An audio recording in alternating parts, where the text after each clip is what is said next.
What's involved in awakening? Good question. I'm glad you asked. So obviously, physical world reality, we're living in a physical world. We're living in a physical world. We have purpose here. But if you go inside, the first thing you find is that there's this thing called the mind. And there are a lot of practices out there these days, mindfulness of that and mindfulness of this and all of that kind of, it's all valuable. It's all valuable. What we think about things, what our beliefs are about things, very, very, very important. As you go deeper inside, we come into this awareness of another level called the emotions. We have feelings about things. Some of them are positive, some of them are negative. Well, we're still in that polarity. These two together, the mental and emotional, are what psychologists are talking about when they talk about the ego. So your ego is precisely your mind, what you think about, and the feelings that you have regarding what you think about. See, if you just thought about things, you wouldn't be able to do anything. Unless you have mind over matter, that's not going to take you very far. We need to have gas in your tank. So we have emotions, energy and motion, emotions, to give us energy in order to do things in physical world reality. There's another level, the unconscious. From our experience here at USM, we don't go delving into the unconscious, because what we have found over the years is what's in there is in there for a darn good reason. And you don't want to go messing around in there, lest you uncover something that the person wasn't really ready to see, and then they can have some really big problems. What we have found is that if we just work in the areas of the mental and the emotional, when something is cleared in consciousness, the next thing that is in the unconscious will naturally bubble up into awareness so that we can heal it. It's like there seems to be a knowing of when you're ready to handle the next big thing. We don't have to worry about that. Now, these levels all have that polarity that we talk about that is part of physical world reality. There's a positive and there's a negative. So, for example, people who think that they have a great job are going to feel good going to work in the morning. And people who think that they have a crummy job are not going to feel so good about going to work in the morning. So this is basically where psychology has gotten to. In our work with people, we found, lo and behold, there's another level that we call the authentic self. People started accessing the authentic self. I've been reading a book recently that was written, I think about 30 years ago, by a man from India.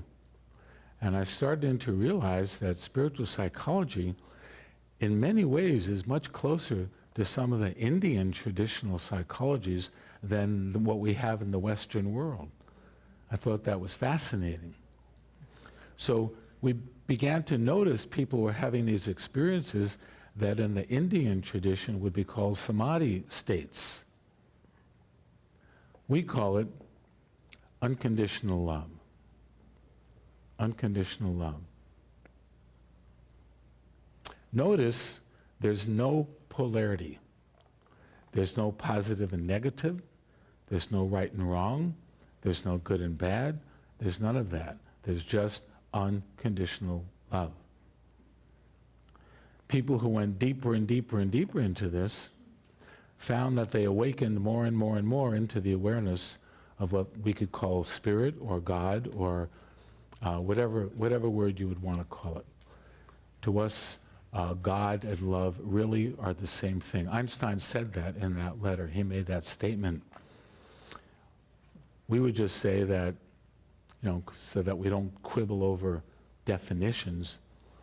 If you just go for love, you can't really go wrong.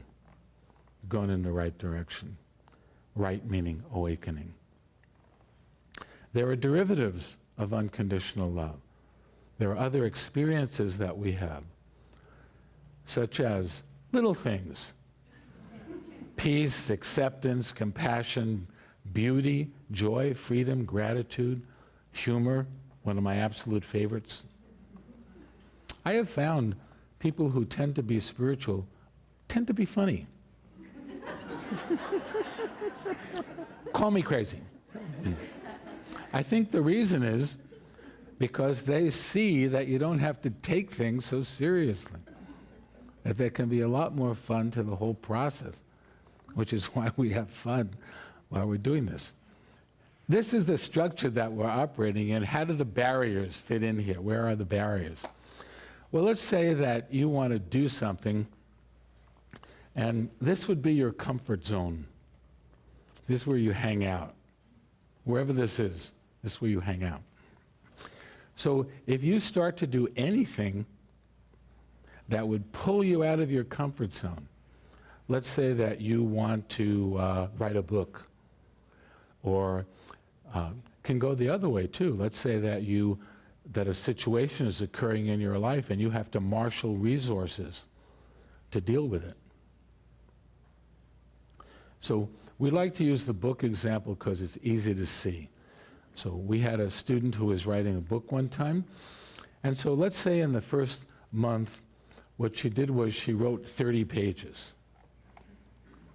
So she moved out of her comfort zone by 30 pages worth of energy. How do we know that? She'd never written anything before. Her attitude was, who am I to write a book? Who would want to read it? Who would care? She writes 30 pages. What she has accomplished, she has converted 30 pages of what used to be negative energy into positive energy. All learning takes place this way. See, all learning takes place this way, especially experiential learning. But notice what's happened. She's now out of balance psychologically. Remember, I told you the levels all line up. So, a very interesting phenomenon will now occur. And anyone who has done any spiritual work will recognize this. All of the mental and emotional and any related unconscious material that was associated with why she never wrote the 30 pages in the first place is going to come bubbling up for her to deal with. Anyone who has ever attempted to break a habit or go on a diet or deal with an addiction knows exactly what I'm talking about. What do most people know about how to deal with this stuff when it comes up? Not very much. And so what tends to happen is the writing stops and it just goes back to the original comfort zone. But let's say you persevere and you continue going, as this particular student did. She worked with the material that came forward in consciousness, the barriers that Rumi was talking about, and healed them one by one as they came forward over time, so that her consciousness shifted out of the comfort zone into a new level of awareness, new awakening, a new comfort zone is established, and the process repeats. If you want to write a whole book, you go through this several times. What are the barriers? Well, it's where I had those X's. It's where I had the X's. How do you find the barriers inside yourself? The best way that we know and that we have found is to look at one of the dynamics that have to do with the way that most people live their lives. This is the way we were brought up. Something happens out there and it's not right. It disturbs my peace.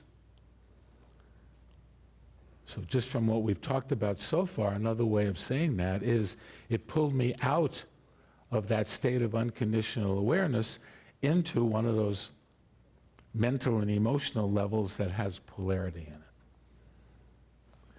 I'm upset because, and if you do this, where would you choose to fix whatever it is that is causing your disturbance? You would seek to fix out there whatever it was.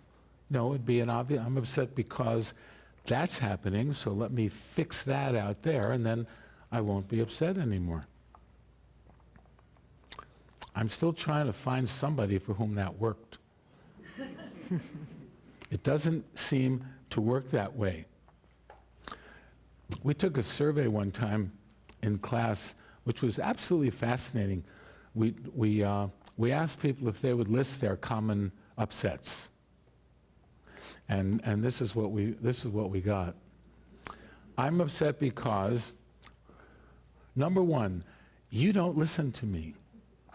Whoever the you is in your life, you don't listen to me. In fact, one of the funniest things I ever remember is a woman standing up when we were talking about this, and she said, "My boyfriend told me that I don't listen to him. That is so hard to hear."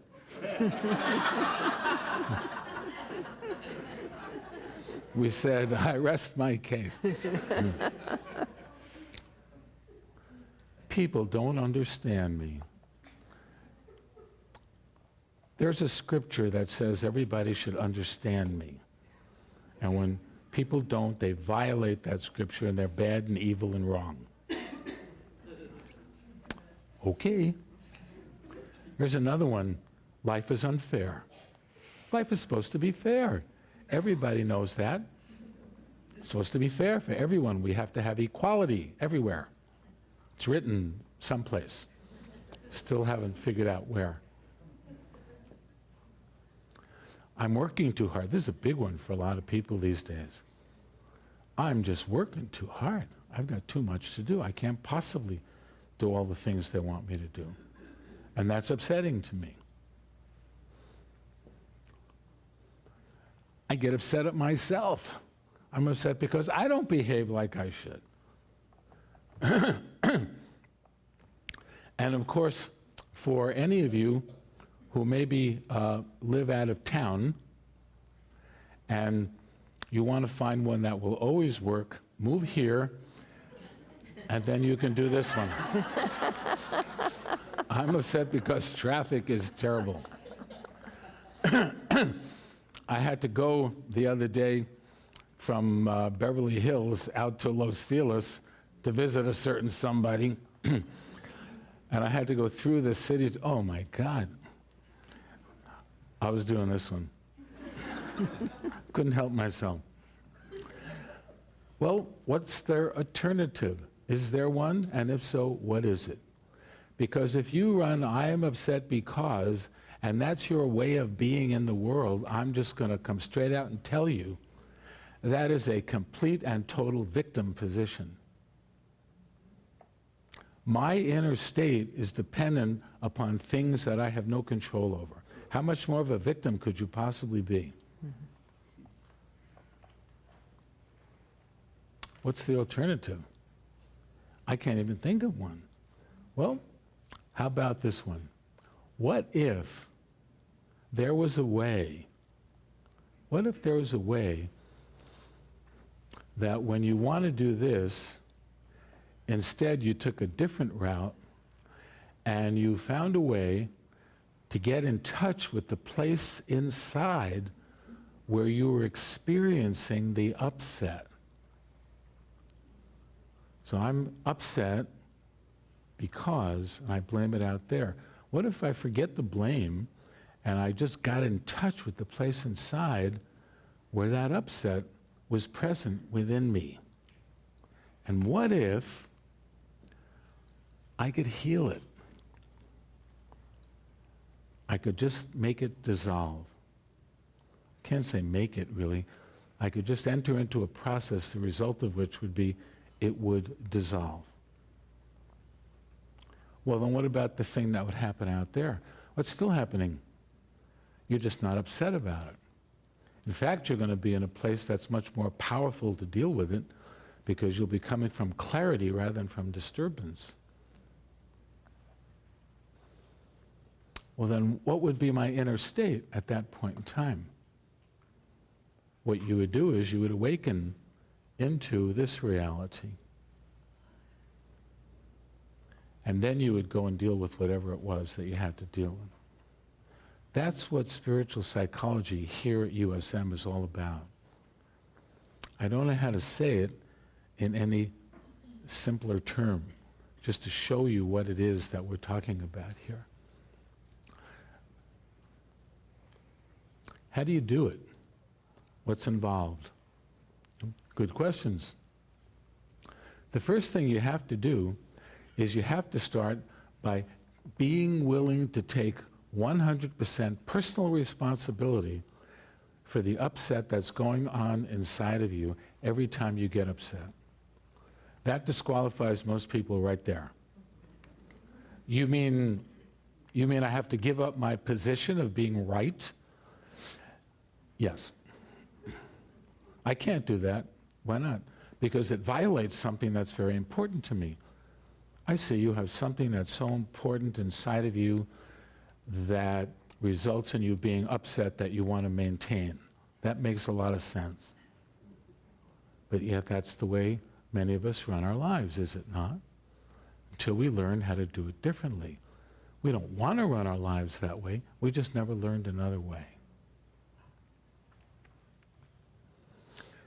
So all becauses, I'm upset because, when we look at it from the spiritual context, all of those becauses, which means anything that disturbs your peace, that upsets you, are in reality triggers to unresolved issues seeking resolution, and they are part of what we call your spiritual curriculum.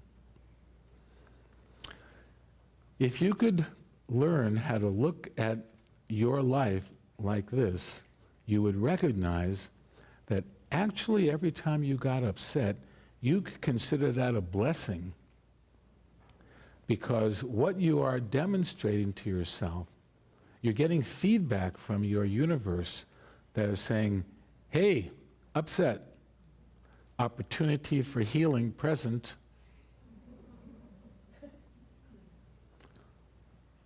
But that isn't taught in very many places. It is here. It is here.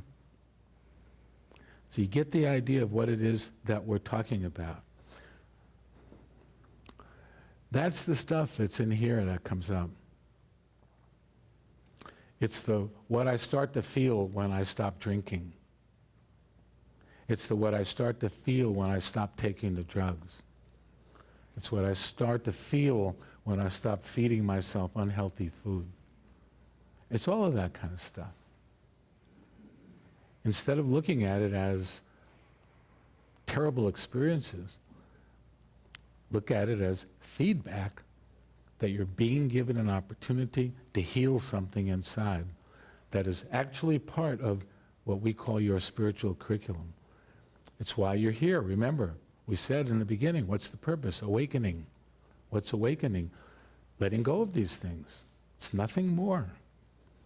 Every time you let go of one thing, you grow in consciousness. You become more aware of your own inherent loving nature. Does the quality of your life improve accordingly? Of course it does. How can it not? How can it not? You show up on your job in a whole different way. The mental level, where do we work with in the mental level? Well, we work with limiting beliefs.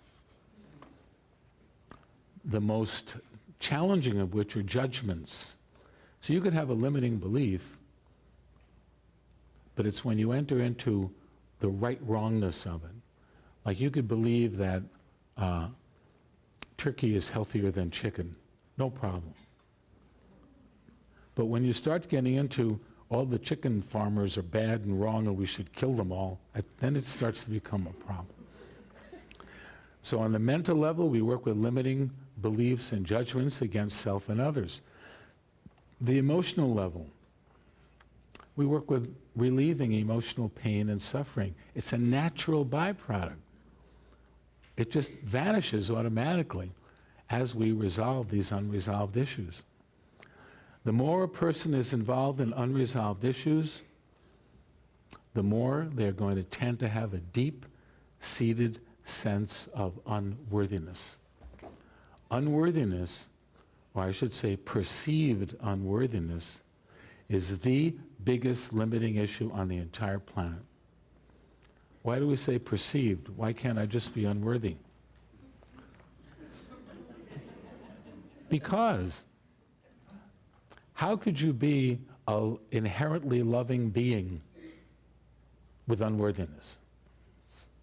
The two things cannot go together in the same space. This is, more and more, Mary and I have been talking about this. Somehow we managed to stumble onto something that is literally world-changing in its potential, which is why we welcome the opportunity to break out from the academic circles